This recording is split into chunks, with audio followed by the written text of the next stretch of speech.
नमस्कार साथियों, सुप्रभात।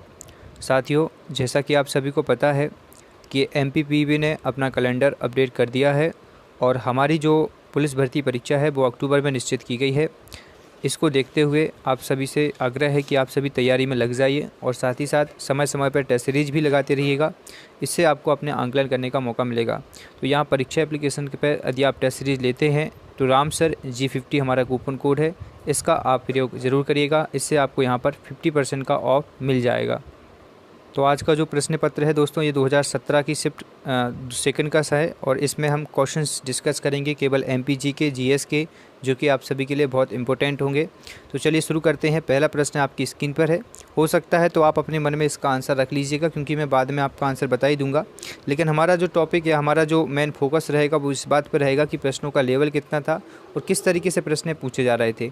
तो देखिएगा, ये क्वेश्चन पूछा गया है कि इसमें क्रिकेट टीम 2017 में देवधर ट्रॉफी जीती है। तो आपको मैं जानकारी के लिए बता दूं कि जो देवधर ट्रॉफी दी जाती है, क्रिकेट से संबंधित ट्रॉफी है। पहली बार इसका जो स्थापना की गई थी 1968 से प्रारंभ की गई थी।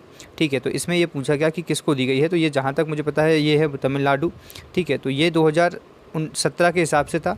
19 में देखा जाएगा तो ये जो है ये आपकी गुजरात में अभी विजेता है इसके देवधर ट्रॉफी की। तो क्रिकेट से संबंधित अपडेट रखना है। इसके बाद आप देख सकते हैं, तो ये तो आपका हो जाएगा क्वेश्चन। ये देखिए, क्वेश्चन आ गया रीजनिंग का ही है। हालांकि ये तो आप कर ही लोगे, रीजनिंग के क्वेश्चन आपको स्वयं करना है। मेरा उद्देश्य आपको जीके जीएस के क्वेश्चन को बताना है कि किस तरीके के जीके जीएस के क्वेश्चन पूछे जाते हैं और किस तरीके से उनका लेवल होता है, क्या हो सकता है उनके क्वेश्चन। अब आपके सामने नेक्स्ट क्वेश्चन है कि महिला हॉकी टीम ने एशियन चैम्पियनशिप 2016 जीती है। अब देखिए कौन सी टीम ने जीती है। तो ये 2017 के हिसाब से क्वेश्चन को देखा जाए तो 2016 का करंट था, उस समय की बात थी यहाँ पर। अब आपको करना क्या पड़ेगा करंट के लिए। देखिए, एक हिसाब से देखा जाए तो 2020, 2021, अब आपके साथ 2 साल का करंट अफेयर्स है। तो आपको कुछ नहीं करना है, 2020 के सिर्फ उन महत्वपूर्ण मूवमेंट्स को पढ़ना है जो कि हुए हैं। और 2021 में आपको केवल मेन जो मुख्य चीज़ें हैं, क्योंकि अब 2020 और 21 आपके सामने है। तो जो करंट आएगा वो 2020 का भी आएगा और 2021 का भी आएगा। अब आपको पढ़ना कैसे है तो मैं आपको धीरे धीरे करके आपको समझा दूंगा। अभी आपको केवल स्पीडी पढ़ना है और स्पीडी 1 साल की आती है, वो केवल उसको ही पढ़िएगा। ठीक है, तो उस समय ये भारत था, भारत ने जीता था उस समय का ये पुरस्कार। अब आगे देखेंगे आप सभी। तो ये रीजनिंग के कुछ क्वेश्चंस हैं। रीजनिंग हाँ, ये आपका क्वेश्चन आ गया। देखिएगा, यहाँ पूछा गया है कि जो दोस्तों 1976 में अपनाए गए संविधान संशोधन के माध्यम से मूलभूत कर्तव्यों को शामिल किया गया था। तो अब ये क्वेश्चन पूछा गया है कि कौन सा संविधान संशोधन 1976 में हुआ था। तो संविधान संशोधनों को बहुत प्यारे तरीके से समझना है। 47वां, 32वां, 42वां या जो है आपका हम कह सकते हैं 56वां।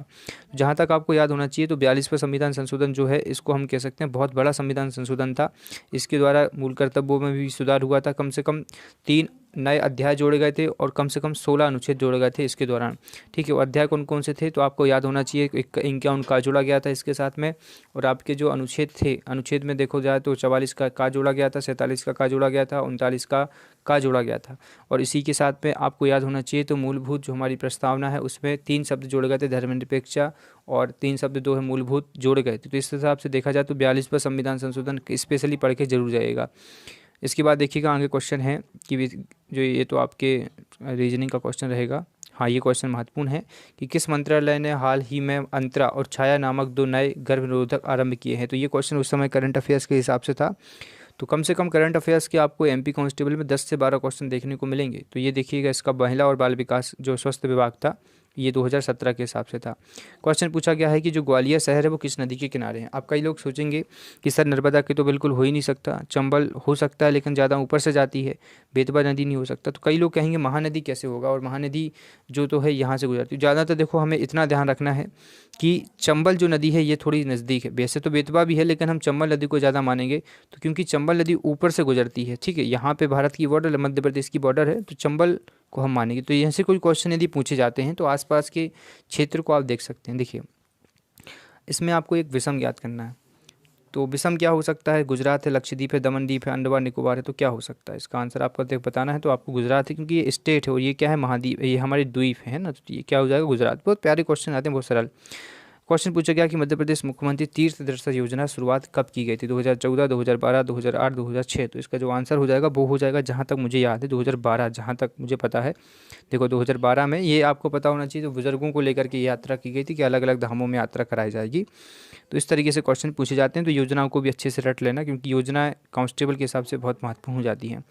क्वेश्चन है कि निम्नलिखित में से किस राज्य में काली मिट्टी पाई जाती है। सबको पता है दोस्तों कि ये है मध्य प्रदेश है, बाकी शहरों में उतनी नहीं पाई जाती, पर सबसे ज़्यादा मध्य प्रदेश में पाई जाती है। बेसाल्ट से निर्मित उससे निकली है, तो आपका आंसर मध्य प्रदेश हो जाएगा। निम्नलिखित में से कौन सा भारत का सबसे लंबा राष्ट्रीय जल मार्ग है। जल मार्ग पूछा गया है, ये ध्यान रखना है। नर्मदा पे तो है ही नहीं, बेतवा पे तो है ही नहीं है, सांदिया दुर्बी पे तो है नहीं है। जहाँ तक मुझे पता है इलाहाबाद और हल्दिया होना चाहिए। तो ये आपका आंसर है। क्या आंसर है आपका, यहाँ पर ध्यान रखिएगा, ये हो जाएगा आपका तीसरे नंबर का। ठीक है, तो इस तरह ज़्यादा लॉजिकली क्वेश्चन ही आते हैं, बस इसी तरीके से पढ़ते रहिए। अब बाकी चीज़ें हम नेक्स्ट वीडियो में डिस्कस करेंगे। इस सीरीज़ में आप बिल्कुल बने रहिएगा। धन्यवाद। जय हिंद। वंदे मातरम।